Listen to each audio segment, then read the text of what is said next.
Okay, hello fellow ancient mystery lovers. I decided to come back to the Olmec Head today because I came here last year and the video I did was okay, but decided to come back with my good friend Ben with my new hoodie based on this Olmec Head. So where else but to take a photo shoot and video but at the head. Now this head is in Lehman College. It's a replica that was given to the college by Mexican government as a gift because I guess they have a good Latin American program here. So this is my friend Ben. He didn't know much about the heads until last year when I bought him over here. But now, he really gets it and he likes them. So Ben, what are your thoughts on this head?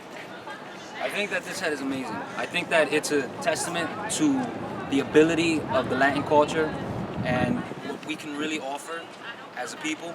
I think it's a testament to how hard we work, how much is taken for granted, how much is actually forgotten during time and during history. So when you see something like this, it as a Latin person yourself, you become more passionate and you realize that there is a history, there is something more than what you're told on the surface, there is something more than what you read. When you dwell deep into the culture, when you research it, you find out that we are really an amazing people. And this Olmec Head, this king right here, is a representation of that. This Good is stuff. You see this and you stand in awe. It's incredible. Now I'm gonna back up, and now this is a replica, but it's actually based on the exact measurements. Now Ben, how tall are you? I'm about 5'9". 5'9", and this statue's easily about what, 7 feet tall? I would say that's about 10 feet. 10 feet. Yeah. It definitely weighs a couple of tons because it's solid rock. Now if you go deep into and get closer, the actual details of the lips and the nose and the eyes and the helmet are very, very detailed. It looks like it would be really hard to do this out of one single block with simple tools. So it looks like they had some kind of power tools back then.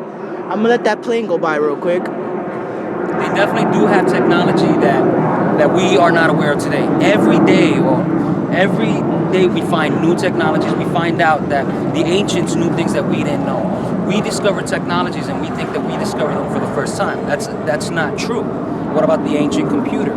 What about so many other different examples of things that we find that we're amazed that the ancients even had a grasp on?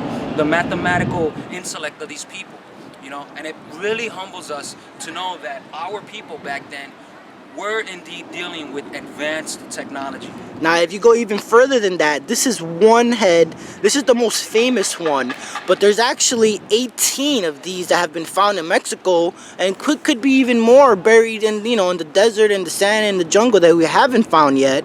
So as of right now, there's 17 or 18 heads. There's a lot of mask and jade figures and artifacts that have been found of the Olmecs. But these heads are the most famous ones. Now I'm just gonna circle around the head real quick. You can see he has a helmet on, a lot of detail on the helmet. Has the big stretched out ears that a lot of ancient cultures had, with the big earplugs. Really freaking cool. And if you go around, the back of the helmet even has some detail in the back where it looks like where it was fastened.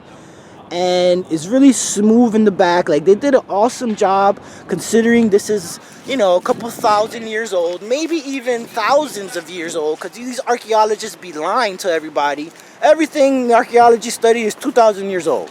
The pyramids, 2,000. The Sphinx, 2,000. Come on, now they give the random number for everything, so... And in fact, that's true. All the time you hear that things are revised, that the dates that we thought to be true weren't in fact the dates that we thought were to be true. Things are older than what they are. We find out that our people knew more than what we thought they knew at an earlier point. It's just that obviously the world changes in hundreds of thousands of years or thousands of years, and things get lost. Floods happen. The statues sink in. There are so many examples of ancient cities under the seas. Yeah. Similar to things like this that are being discovered now, but because we haven't explored the vast amounts of oceans, we don't know yet. Yeah. So just to see this is amazing. Imagine what else is out there. And if you take into account, these are the Olmecs right before the Mayans, and then the Mayans had all those amazing pyramids.